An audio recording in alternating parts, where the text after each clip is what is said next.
ഒരു double door റെഫ്രിജറേറ്ററിനകത്ത് water leakage പലപ്പോഴായിട്ട് നമ്മൾ അഭിമുഖീകരിക്കുന്നൊരു പ്രശ്നമാണ്. അപ്പോൾ അങ്ങനെയുള്ള സമയങ്ങളിൽ നമുക്ക് ചെയ്യാൻ കഴിയുന്ന ചെറിയൊരു ടിപ്പുമായിട്ടാണ് ഈ വീഡിയോ. ഇതിപ്പോൾ കൽവിനേറ്ററിൻ്റെ ഒരു ഡബിൾ ഡോർ ഫ്രിഡ്ജാണ്. എല്ലാ ഡബിൾ ഡോറിനും ഓരോ മോഡലിനും ഓരോ തരത്തിലാണ് അയക്കുന്നുണ്ടായിരിക്കുക. ഇതിൻ്റെ ഇപ്പോൾ പാനൽ അയച്ചുകൊണ്ട് നമുക്ക് ഇതിൻ്റെ ഉള്ളിൽ കാണുന്ന ഈ പാനലുകളൊക്കെ അയച്ചുകൊണ്ട് നമുക്കിത് കംപ്ലീറ്റ് ക്ലീൻ ചെയ്ത് ഫ്രിഡ്ജിൽ നിന്നും വെള്ളം പുറത്തോട്ട് വരുന്നൊരു കംപ്ലയിൻറ്റ് തീർക്കാനുള്ള ചെറിയൊരു ട്രിക്കാണ് ഈ വീഡിയോയിൽ കാണിക്കുന്നത്.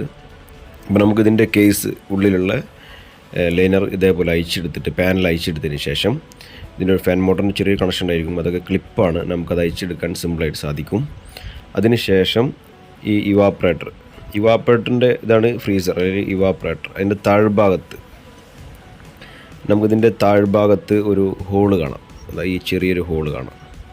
ആ ഹോളിൽ കൂടിയാണ് ശരിക്ക് വെള്ളം ഇവിടെ നിന്നുള്ള ഡ്രെയിൻ വാട്ടർ താഴോട്ട് ബാക്ക് സൈഡിലുള്ള കംപ്രസറുടെ മുകളിൽ ബാക്ക് സൈഡിൽ ഒരു ട്രേയിലോട്ട് പോകുന്നത്, ഡ്രെയിൻ ട്രേ.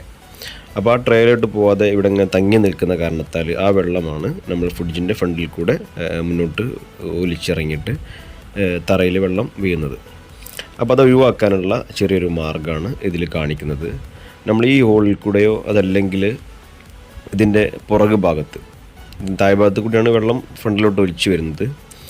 അപ്പോൾ അങ്ങനെ ഒലിക്കുന്നത് തടയാൻ വേണ്ടിയിട്ട് നമ്മൾ ചെയ്യേണ്ടത് ഒരു കേബിളോ അതല്ലെങ്കിൽ എന്തെങ്കിലും ഒരു വസ്തുക്കളോ ഉപയോഗിച്ചിട്ട് കുറച്ച് വെള്ളം ഒഴിച്ച് നോക്കിയിട്ടാണ് നമ്മളിത് ചെയ്യുന്നത്. കാരണം ആ വെള്ളത്തിൻ്റെ കൂടെ അതിനകത്ത് എന്തെങ്കിലും തടസ്സമായി നിൽക്കുന്നുണ്ടെങ്കിൽ അല്ലെങ്കിൽ ഐസൊക്കെ ഉണ്ടെങ്കിൽ നമുക്ക് കുറച്ച് ചൂടുവെള്ളം ഉപയോഗിക്കുന്നതും നന്നായിരിക്കും. ചൂടുവെള്ളം ഉപയോഗിക്കുകയാണെങ്കിൽ അത് മെൽറ്റാവാതിരിക്കുന്ന ഐസ് ഉണ്ടെങ്കിൽ അതും കൂടി പെട്ടെന്ന് മെൽറ്റായി കിട്ടും. അതിനുശേഷം ഒരു കേബിൾ ഉപയോഗിച്ചുകൊണ്ടോ അല്ലെങ്കിൽ ചെറിയൊരു വയറോ അല്ലെങ്കിൽ അങ്ങനത്തെ എന്തെങ്കിലും വസ്തുക്കൾ ഉപയോഗിച്ചുകൊണ്ട് നമുക്ക് അത് ക്ലീൻ ചെയ്താൽ സാധിക്കും. ഈ ട്രേയിലോട്ടാണ് ശരിക്കും വെള്ളം വരുന്നത്.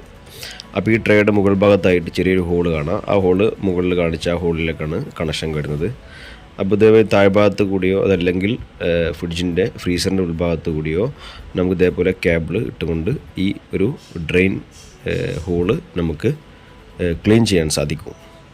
അങ്ങനെ ക്ലീൻ ചെയ്ത് കഴിഞ്ഞാൽ അതിനകത്തുള്ള തടസ്സങ്ങളെല്ലാം ഒഴിവായിട്ട് നമുക്ക് ഈ ഫ്രണ്ടിൽ കൂടെ വെള്ളം ഒലിച്ചിറങ്ങുന്ന ഒരു കംപ്ലയിൻറ്റ് നമുക്ക് തീർക്കാൻ സാധിക്കും. ഇനി ഫണ്ട് അയക്കാൻ സാധിക്കാത്തവർക്ക് ഈ ബാക്ക് സൈഡിൽ ചെന്നിട്ട് ഇതേപോലെ വെള്ളം വരുന്നൊരു പാസേജ് ചെറിയൊരു ഡ്രെയിൻ പൈപ്പ് ഉണ്ടായിരിക്കും. ആ പൈപ്പ് ഇതേപോലെ ജസ്റ്റ് ക്ലീൻ ചെയ്ത് കഴിഞ്ഞാൽ തന്നെ നമുക്കിത് വെള്ളം പുറത്തോട്ട് ഒഴുകുന്ന ആ ഒരു കംപ്ലയിൻറ്റ് തീർക്കാനും അതുപോലെ തന്നെ തറയിലോട്ട് വെള്ളം വരുന്നത് ഒഴിവാക്കാനും ഒരു പരിധിവരെ സാധിക്കും. ഇനി അഥവാ നിങ്ങൾക്ക് ഈ പാനൽ ഇതിൻ്റെ ഫ്രണ്ട് ഡോർ തുറന്നു കഴിഞ്ഞാൽ കാണുന്ന പാനൽ അയച്ചെടുക്കാൻ സാധിക്കുന്നില്ലെങ്കിൽ ആരും അത് പിടിച്ച് വലിക്കരുത്. അത് എന്ത് ചെയ്യുക, ഒരു ദിവസം അല്ലെങ്കിൽ ഒരു 10 മണിക്കൂറെങ്കിലും നിങ്ങൾ ഫ്രിഡ്ജ് ഒന്ന് ഓഫ് ചെയ്തിടുക.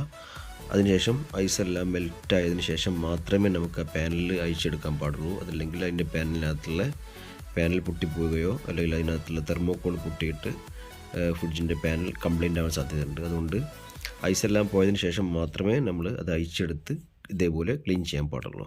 Okay, thank you.